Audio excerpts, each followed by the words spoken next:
Okay, today we are here with Mr. Bathea.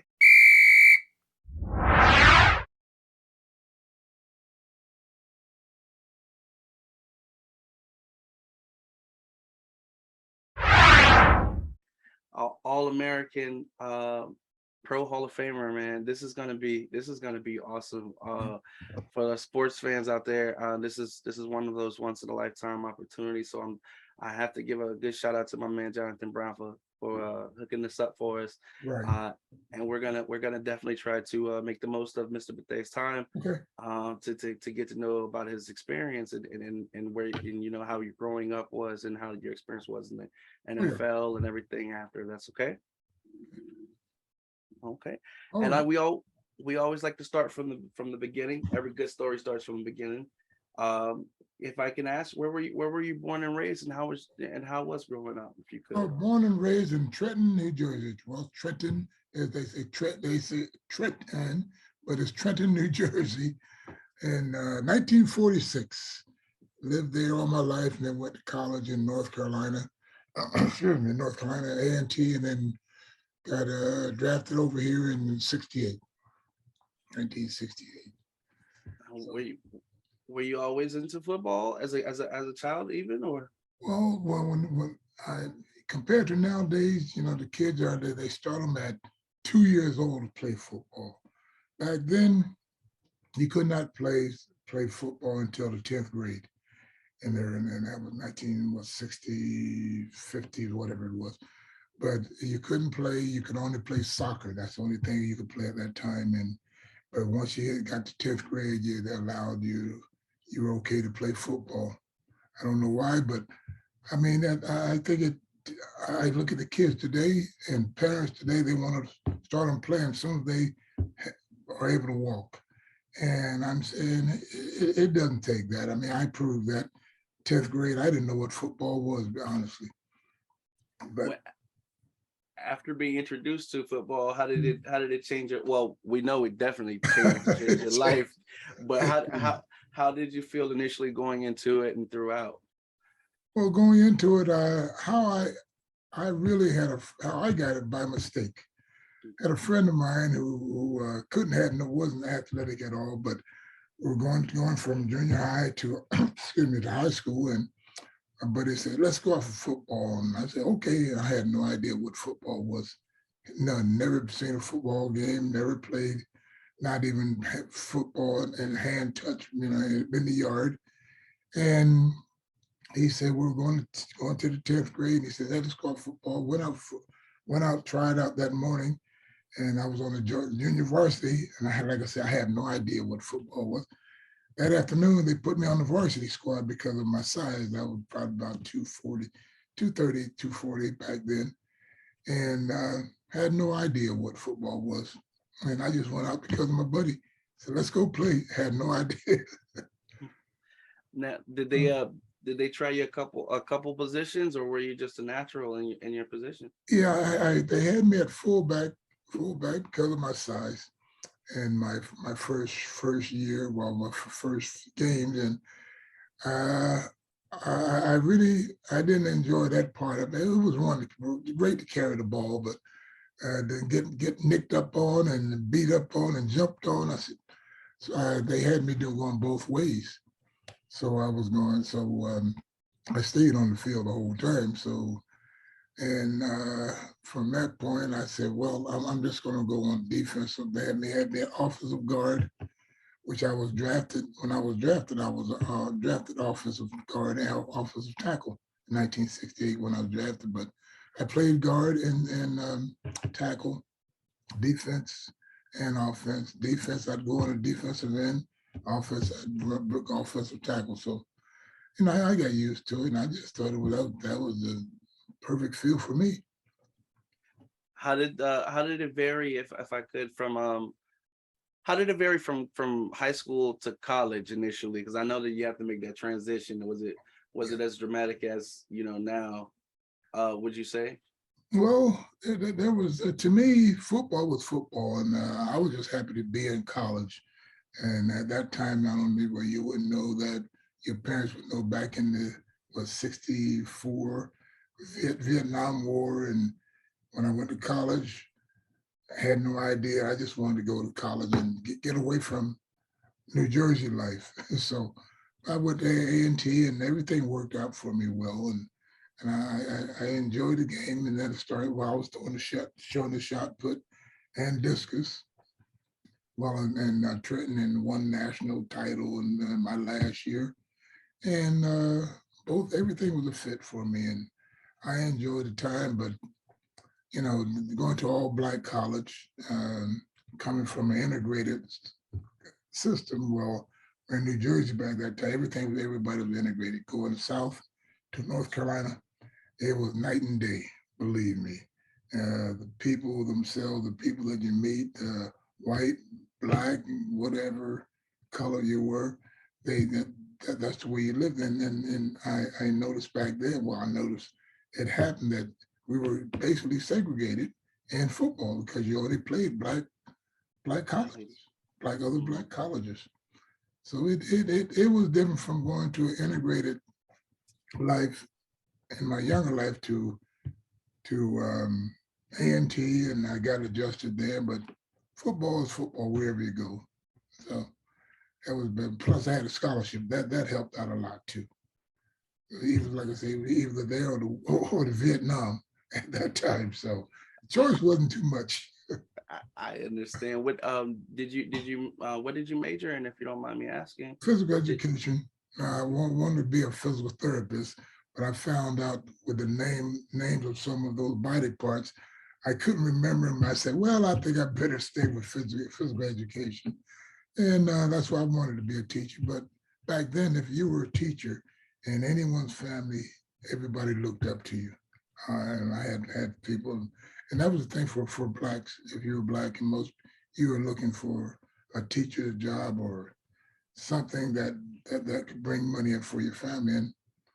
And teaching, my had a number of relatives that were teachers, and so I said, what the heck, might as well.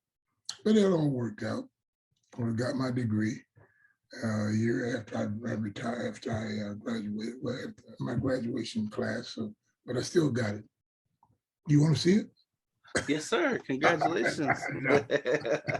Congratulations for sure. I mean, definitely graduating is no small feat, Oh, sir. really, really. And like I said, I was first of nine, and like I was the first of nine. But my parents, my father was lived in South Carolina, and things weren't that good back then. My mother was from Maryland, and just everybody just did menial work or whatever job they could find. And so I saw a way out, and I took advantage of it from Well, sports. well, definitely glad that you Mm. decided to explore that avenue and take it Oh, as far as me it took too. you. Getting drafted to you were drafted to the Houston Oilers Yes, immediately out of college. yeah, Uh, yes. how was your experience there overall on and off the field, if you don't mind me asking? Oh, well, on off the field, I just took it day by day, and you know, what when I got there, and I didn't know nothing about pro football or anything about outside of after you finish college, you're going to college, get a degree, go do whatever you're going to supposed to do. But in this case, I that year had two guys that were in front of me that played different positions. Got drafted. Mel Phillips played with the he played with the he was running back in college. But at pros, they drafted him, made him a defensive back. So he had to adjust to that, but he still made him stay there, take 10 years, 10, 12 years. And then we had another guy that came from A&T Mel Phillips, and I mean, not Mel Phillips, Cornell Gordon. And he was a quarterback, but back then, if you were a quarterback, you were not going to play quarterback in the NFL. Oh, No, not with your skin color. No, because they say you couldn't think fast enough. I mean, those were the isms that were against a black player. You either defensive line, offensive line, or linebacker. There was no such animal, black athlete playing linebacker in the pros. And Willie Lanier, excuse me, Willie Lanier was one of the first ones. And we had Garland Boyette, who played here in Houston. He was the first one that I knew of. I mean, a black linebacker was unheard of. But and when I saw these guys get drafted, I said, oh man, that's what I want to be, a pro football. I had no idea what pro football was. And I knew it would make more money than my father. So that's one thing back then. And so that's something I put my eyes on I guess my junior year. I saw football. These guys come back and had the nice cars and had all the nice clothes. I said, that's what I want. Because I'm first of nine, like I said, and we were very poor. Yeah. Growing up is such a hard time. Especially right. I mean, it sounds like you were right in that period socially where we were going through, like you said, integration, and I mean there was still much segregation. Yeah. Seeing many things like that in the NFL with different people breaking, different pastimes, such as the first black linebacker and things like that. How did it feel as far as hoping for better days at that point in time compared to where we are now? And Well, do you think we? I'm sorry. Go ahead. well, Go ahead. go ahead, finish. Good. And I was gonna say, do you think we've made much progress since then? You know what? I look at that today, and then sometimes I see things on TV, and I was telling my wife one day, I said, you know what? Looking at this way things are around us, whether it's socially or athletically or whatever, in the music business, whatever, things they've changed, but not as much as I'd like to see. I mean, it's still. I told my wife, I said, this is a mean country sometimes when you turn TV on and see that some of the things that are happening, and it seems like we're going backwards. That's back to segregation, and everybody got their own niche. And when I look at it, I'm saying, hey, we've seen this before, and we have to go through this all over again. And you have to. I said, we shouldn't have to. And the things that are happening that are, I mean, every day there's something different, especially in sports. And I said, I've seen better days and I've seen worse days, but it's just mind-boggling just to see how things have changed, but not really as fast as I'd like to see them. It seems like we're going back to those days, and it's tough. I asked that because I've growing up, I used to hear my father say, the more things change, the more things stay the same. Yeah, And I know the world has changed, like you said before, and maybe a sense that um, the materialistic things kind of change, yeah, but it seems like the culture is kind of stagnant, not necessarily making the progress it should. right.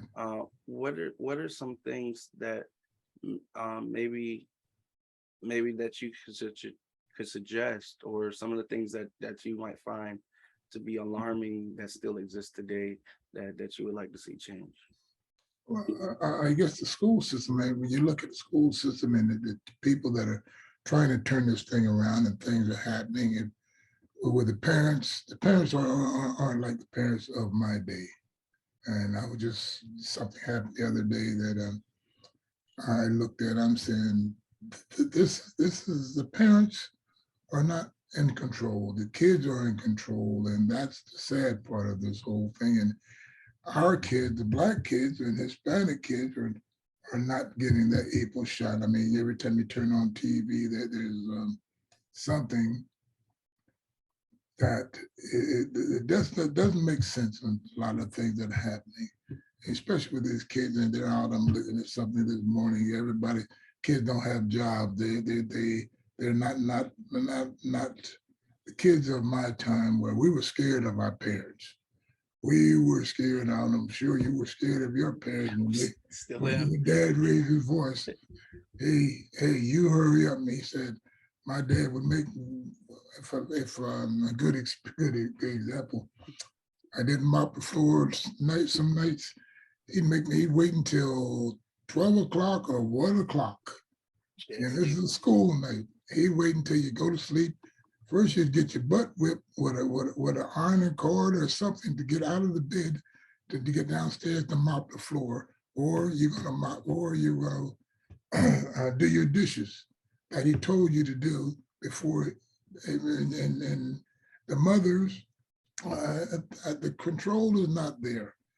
I mean, you can go out to a mall and get, or anywhere outside. Kids are there.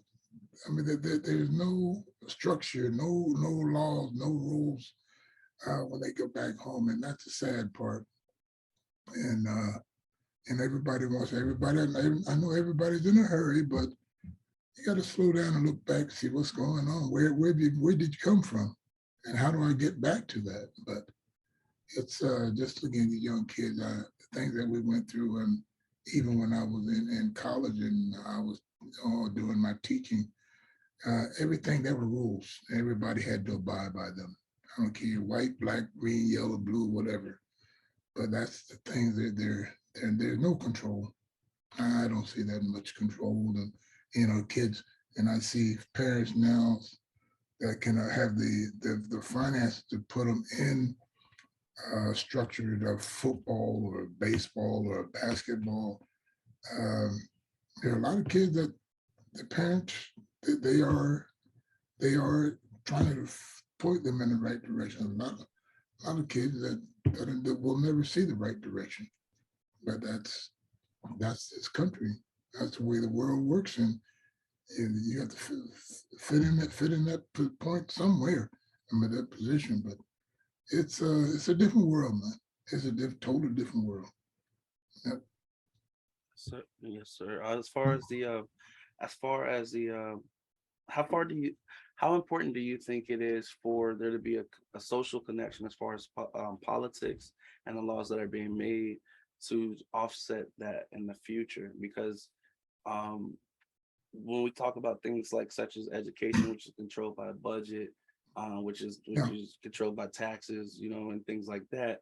How important would you say is it for maybe a younger generation to be more politically aware and responsible and giving a voice as far as um, their local elections and things like that to Right. kind of influence those positive changes Right. that we hope to see.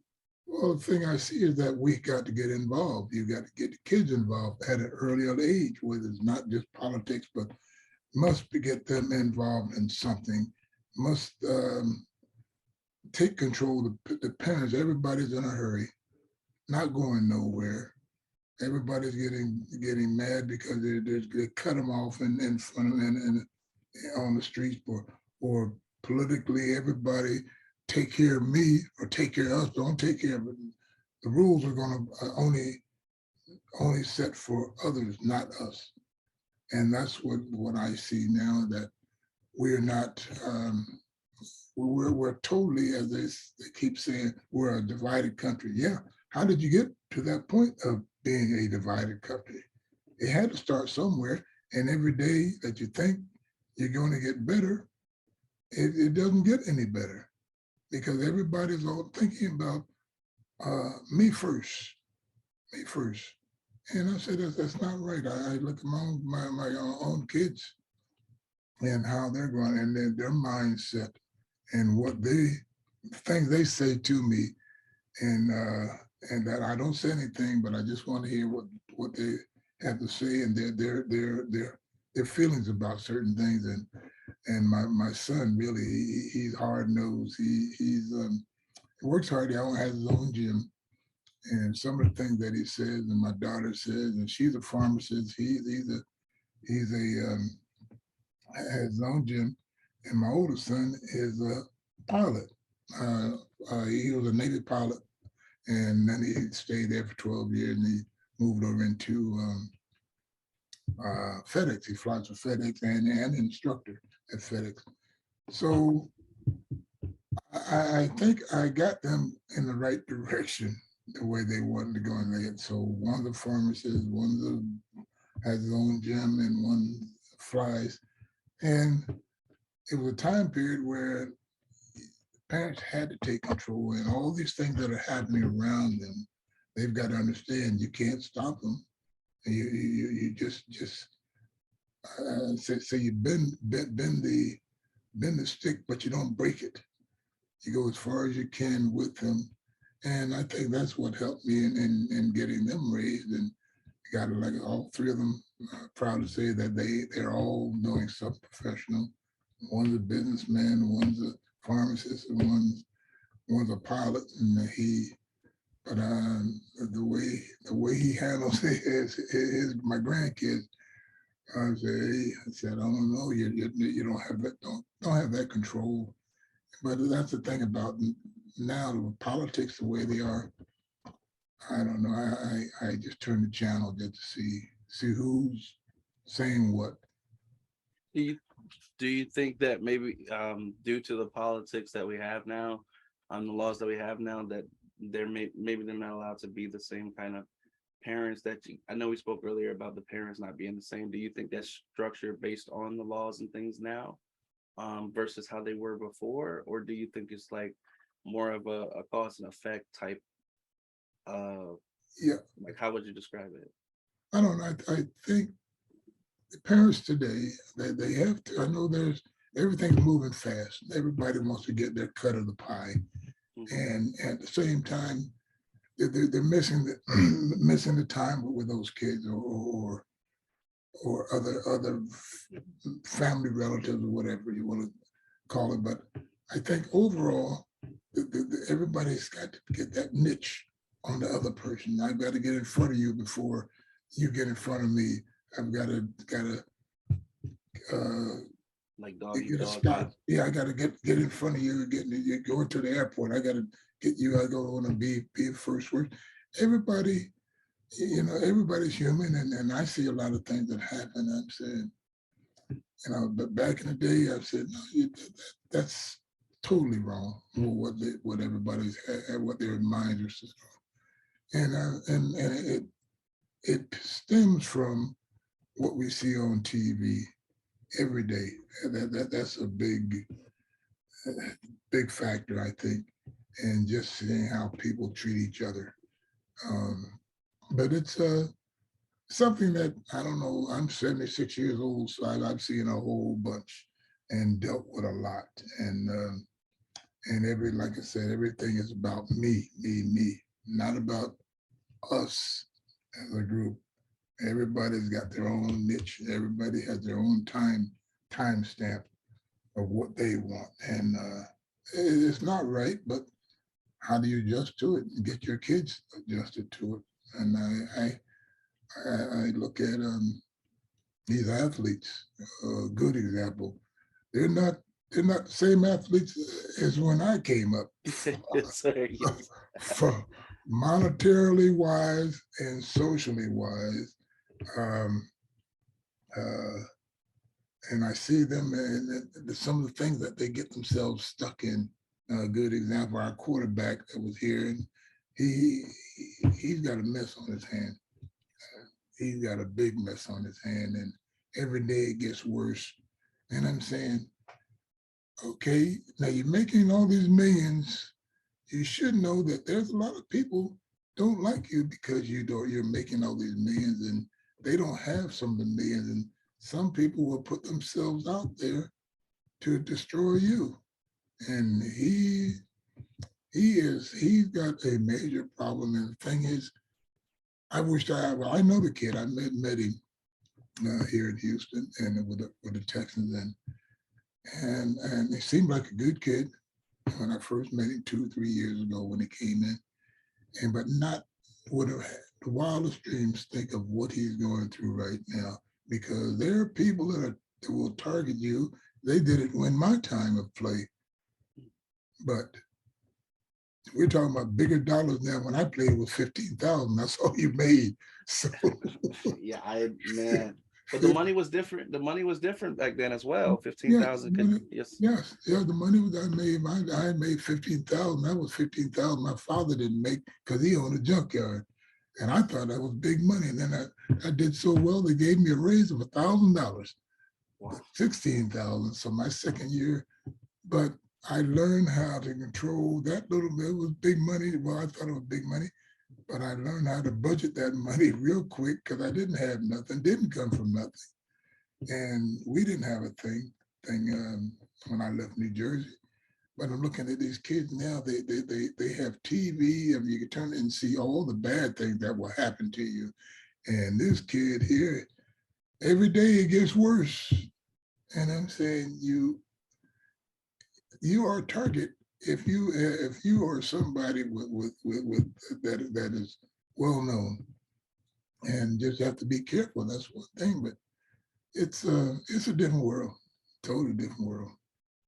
But As far as things like I know the internet is still relatively oh new. man, I that's mean, a dangerous thing. They ask me, a lot of people, are you on the internet? Are you on Facebook? I said, I don't even know how to get on. See, don't want to know how, because I can see you say one word on this and it's gone. it's, It's gone. So, but so it's interesting. But and at some point, because I know like when I was growing up, we had that transition as far as the dial up to the DSL to now fiber optics, or yeah, the very fast internet.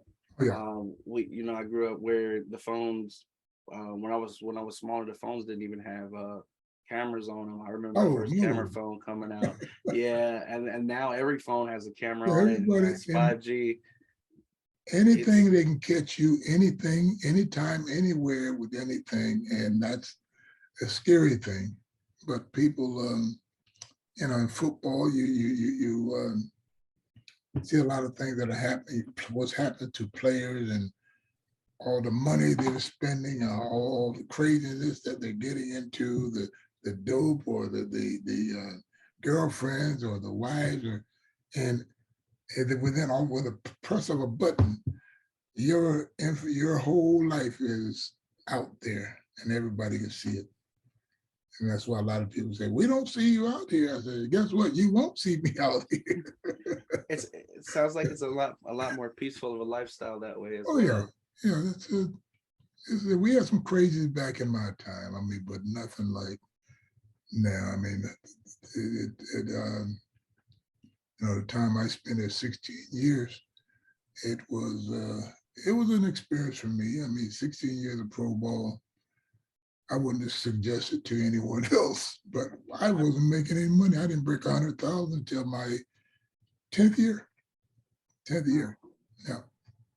As far as especially being on, like you said, the defensive end, and all the impacts over the career, what advice would you give to someone to getting ready to enter the league, like a high schooler hoping to, not a high schooler, but Yeah. even from a high schooler hoping to get drafted to a college, to make Right. the team, to get drafted into the NFL? What are Right. some gems that you might be able to drop them, or some advice you could give them?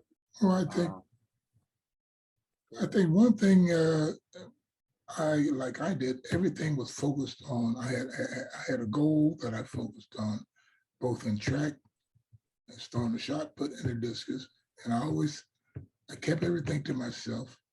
But you still have friends. But the thing is, you have to you got to set up a point that you want to reach, or I'm saying, and when I was playing, everybody at the end of the season, I want to be on the Pro Bowl. I want to make the Pro Bowl. That was my whole thing of knocking people out and down, and I had set a goal. And without that goal, you don't have nothing. You're just going to run anywhere. But with that goal, I pushed my body further than further than I thought I could, and in many example cases. And I think it's just like in any job. I mean, if you want a better job, that means you work harder, smarter, and you keep focused on what you want to do. You see that point there, and I want to get there. All these other distractions I'm looking at, that mountain. I'm trying to get to that mountain, and all of the distractions on either side of me while I'm getting there, they're going to be there. But how do I handle it? That's the main thing. How do I handle it and handle the people around me, handle my money? This guy is going to say, you set a goal. And that's what I said every year that I had to make the Pro Bowl. I had to make um, an All Pro. And these things I said, and I trained when January came, January to what was it, July, because we go to training camp we go to training camp in July, August, somewhere around there. And I wanted to make sure that I was in my best shape I could be. I did not need no distractions. I had a guy that used to want to train with me, and while in the training, just like any business or anything else, I want to be the best at what I do. And this guy, we were training, and he would show up sometimes. I said, you know what? I got to cut him loose. I have to train. I always trained on my own and push myself as far as I could, and not knowing whether you're going to reach that goal or not, but at least my attempt is going to be. I'm gonna put everything into. I'm gonna fall out just to try to get that crawl to it to what my final goal that I want. If we reach, I had to be in the Pro Bowl. I always wanted, got to be in the Pro Bowl.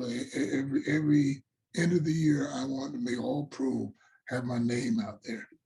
But that was a driving force. Yeah, you have to have a point, a center point where you're going to say, I got to reach that in that time period that I had. So everything worked out for me, and a lot of times I thought I was better than what I thought I was better, had done better than what I did, but you know that's it wasn't for me to judge that. It was for people who outside who looked in. So, but it worked out. 16 years of it, yeah, it worked out more than I thought. It So worked. It worked out really well, so well that you yeah, were inducted to the Hall of Fame yeah, in 2003, if I'm not mistaken. Correct? yeah, correct.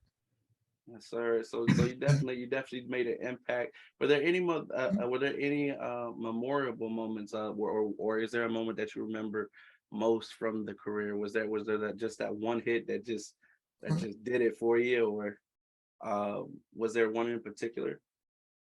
God, there were not, at 16 years, there were a lot. But I think that my achievement that I really like, really thought about, and I was looking at it the other day, walking in my trophy case, and I blocked 2 field goals in a playoff against Cleveland Browns. And that sticks out.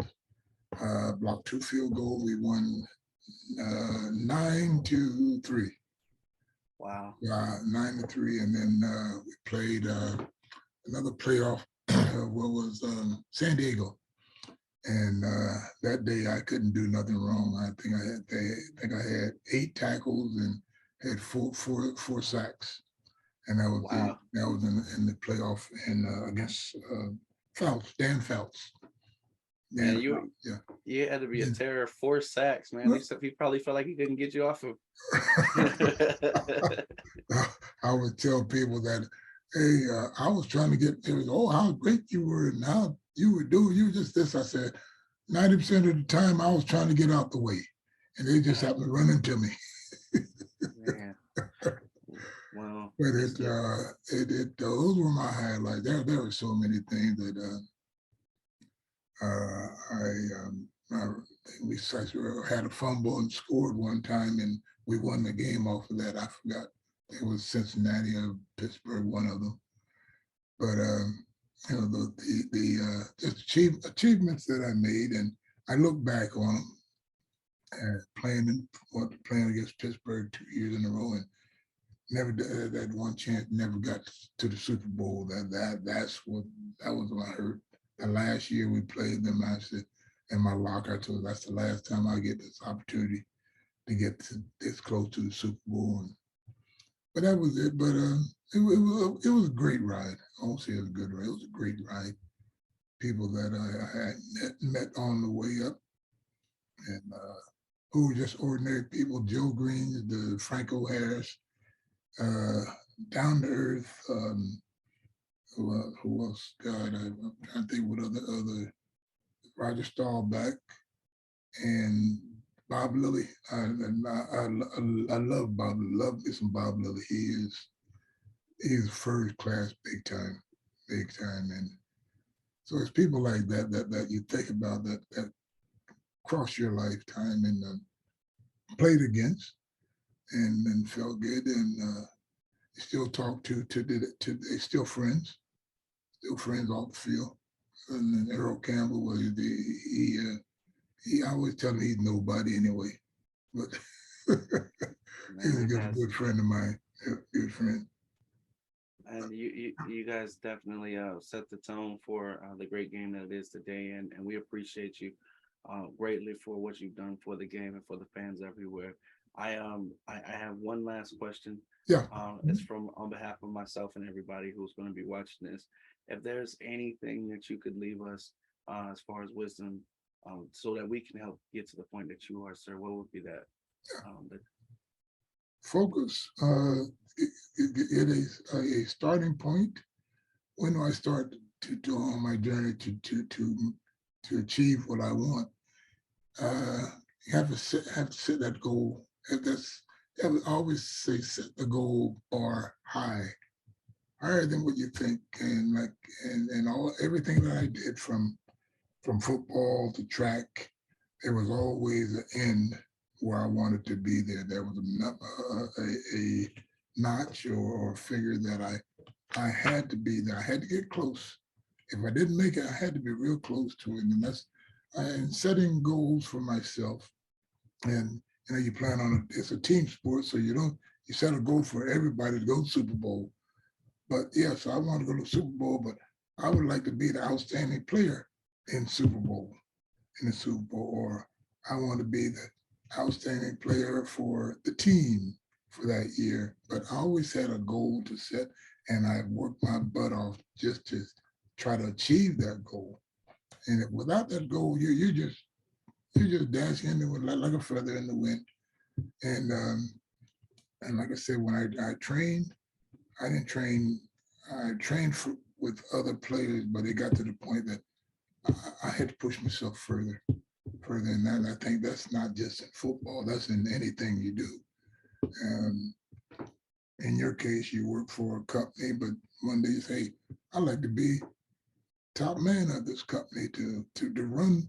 I go in and call the shots. I make a little extra cheese on it. So, but Yes, sir. that's the thing. You got to set a goal, and without that goal, you're lost. I won't say you're lost, but your achievements are not going to be the same. But I've got to be the best. That's what I always said. I had to be the best of whatever I did, and it all worked out somehow. So Thank you, Mr. Belvin okay, Bethea, man. I appreciate your time, sir. okay, If I can, I'm gonna try to get some pictures from you for the okay. article. And man, I just have to say I'm so appreciative of this opportunity and the wisdom that you gave us from today. I can't tell you in words how grateful we are. So I appreciate you, sir. I And appreciate it. Thank you. Thank you. no, Are you living in I'm Corpus? in I'm in Rockport, Texas. Yes, Okay, sir. Rock. Okay, that's where I fished out for about 10 years. I had some friends over there. I had to go down there, stay a week and fish in Rockport. Hey, if you come down, please let me know, sir, so I can Okay, come shake your hand, all please. right. I appreciate that. Thank you, sir. Yes, You have a good day, and thank you for giving me the opportunity. yes, sir. Okay. You as well. All right. Bye Thank now. you, sir. All right. Have a good evening.